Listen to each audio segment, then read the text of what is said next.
Hi, humans. Guess what time it is? It is time for the 21-day prayer and fasting that we've been doing for the past, I think, 3 years that we've been doing it. So here we go, 2026. So in the past years, we've had kind of directed prayer, more focused things that we're going to talk about and things like that that they usually give out to the whole church. But this year's a little bit different. So let's talk about it. So what we're doing is the 21 days of prayer and fasting. We're praying for three specific things that we want to focus on. We're going to focus on seeking God and getting closer to God, more intimate with God. I think that we're oftentimes get so busy we can't even really hear what God is trying to say, or what God is saying to us. We're too busy trying to talk to God that we're not quiet enough to listen to what God is trying to say to us. Secondly, we're going to be seeking the kingdom of God, and that is God's plan, God's will, God's doing, God's action, God's reign, and God's dominion here on earth. What does that look like to me? What does it look like to you? I mean, we're going to be seeking that. The last thing that we're going to be doing and praying for is just praying for the people that have not encountered Jesus yet, people who have not experienced what salvation is like, and just kind of bringing that more personal to people in our lives, people that we encounter, people that we engage with. So those are the three areas that we're going to be focusing on in this prayer and fasting for 21 days. We have chosen that because in the book of Daniel, you'll see that in chapter 1 and in chapter 10, Daniel did do some specific types of fast for specific reasons. So we're going to model a little bit more of what the fasting looks like in Daniel 10, where it's 21 days. We as a church have decided that we're not going to eat any meat, we're not going to have any bread, and we're not going to have any desserts or any chosen foods, which is foods that we consider something that we love and we desire. We're just going to kind of hold off on that.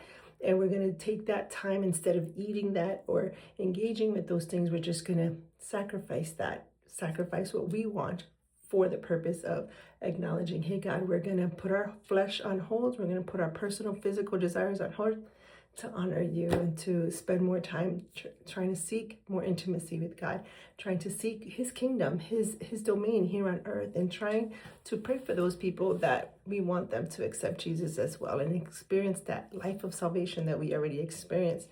So we're going to do that. In addition to that, some of us are also adding a fourth thing that we're going to sacrifice, and that is anything that causes any type of distraction or something that we delight in doing. Some of us are, we're going to refrain from social media. Some of us from maybe limiting their time on devices, or not watching shows on some streaming platform, or whatever it is that we tend to use and do and engage with more frequently that can be a distraction to us. We're just going to refrain for 21 days for the purpose of dedicating that time and that brain space and that heart space to the Lord. So those are the things that we are going to be doing. So personally, I wanted to share with you something that I was experiencing today in my personal prayer time. And someone asked me today, they said, hey, what are you praying for? And my instant quick reaction was, I want rhythms. I'm praying for rhythms in my life. And then I started thinking about what makes rhythms hard to be established in life. Why are rhythms hard? And oftentimes I think that those of us that believe in Jesus, those of us that are already involved in church, those of us that are already walking this life, some of us that are already in leadership, or just those of us that have been in church for an extremely long time and have been doing fast for a long time, have been kind of doing this. It becomes kind of monotonous, something that we do all the time, and we're so used to it that we don't even realize that what we think are rhythms are not necessarily rhythms, but they're routines.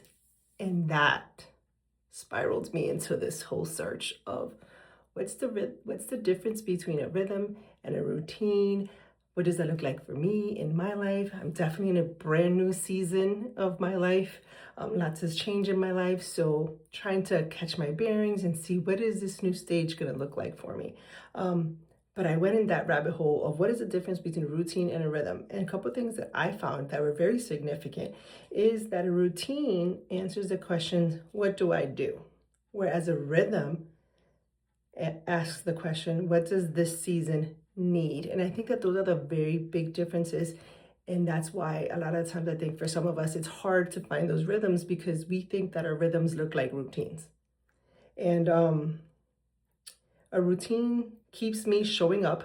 So my routine tells me this is what I gotta do. I gotta do this at this time. I've gotta be here at this place. I've gotta talk to this person. I have to do this thing. So those routines just keeps me coming back, keeps me showing up because I have a routine. I have things that I have to get done. Whereas a rhythm keeps me alive and attentive to God.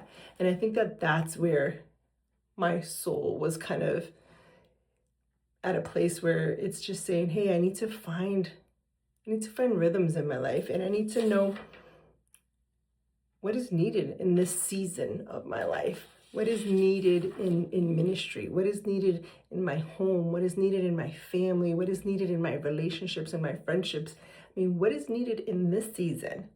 And I was reading a book on healthy rhythms, and I was reading a book on spiritual or emotionally healthy spirituality. And it was talking about how life was when COVID hit and life after COVID, life before COVID, life during COVID, and life after COVID. And how life after COVID, we try to do things that we did when COVID existed or before COVID existed, and the patterns are so different, the systems are so different. So it was talking about how we can't use the maps before COVID to kind of guide the life after COVID. And I thought that was really interesting because it goes back to, it was kind of a tangible way of saying rhythms are what's needed for the season, for the time. And I think that that's what I'm looking for in these 21 days. I'm looking for God to help me find rhythms and help me recognize that what I thought were rhythms were really routines, and kind of align myself. And God brought me to Psalms 23. And in Psalm 23, the whole chapter, I really want to kind of read it piece by piece and kind of really look for the observations and what do I see, what's really happening in there for me. So today I was in Psalms 23, and I just stayed in verse 2 and 3, and a couple of things that called my attention, where it says, God makes me lie down in green pastures. And it's talking about the shepherd, that God is our shepherd. So if we look at the function of a shepherd and how the shepherd guards and takes care and protects and provides and leads sheep to greener pastures to have their needs met. So that's where I read that. I was like, God makes me lie down in green pastures. He makes my needs. He meets my needs. And then the next line says, he leads me beside still waters. And that's kind of where I stood at, because it's still waters, not rapid waters. So the two things that I walked away for me today in my search for rhythms was, God will provide my needs. He will meet me there.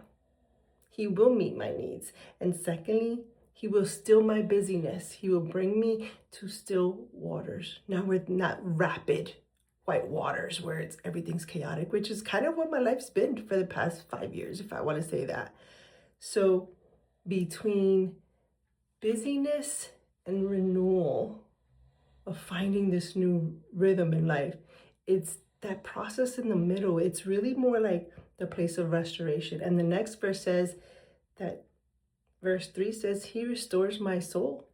So I just wanted to stay there and share with you that as this new year starts, as this new process starts, this new journey starts for all of us, may we find rhythms. May we be able to distinguish the difference between routines in our lives and what are the rhythms. And the only ways that we can find those rhythms, I think, is going by still waters, calming down our lives, calming down our minds, calming down our hearts, calming down all the things, and just being okay that we need to be still for a moment. God leads us to that place of stillness.